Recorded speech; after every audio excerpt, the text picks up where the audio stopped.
ગત 28 જાન્યુઆરીના રોજ રાત્રિના 9 વાગ્યાની આજુબાજુ અલ્પેશભાઈ સાકરિયા નામના વ્યક્તિએ રેસકોર્સ ઉપર દવા પીને આપઘાત કરી લીધેલ હતું. આપઘાત કરતા પહેલા એમના દ્વારા એક સુસાઇડ નોટ પણ લખવામાં આવ્યું હતું અને વિડીયો પણ બનાવવામાં આવ્યું હતું. સુસાઇડ નોટ મુજબ એમને 10 માણસો વિરુદ્ધ વ્યાજખોરીના ત્રાસ આપવા બાબતના આક્ષેપો કર્યા છે.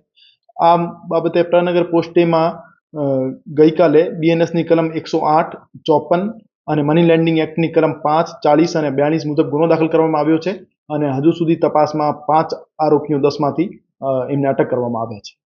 તપાસ દરમિયાન જે સુસાઇડ નોટમાં અમાઉન્ટ લખેલું છે આ બાબતે તપાસ ચાલુ છે કે ખરેખર કેટલા ટ્રાન્ઝેક્શન બેંક મારફતે થયા હતા અને કેટલા ટ્રાન્ઝેક્શન કેશ છે આ બાબતે તપાસ ચાલુ છે.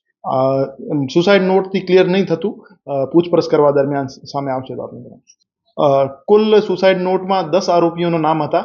એમાંથી 5 આરોપીઓને અટક કરી લેવામાં આવ્યા છે અને 5 આરોપીઓની ધરપકડ કરવા માટે તજવીજ ચાલુ છે.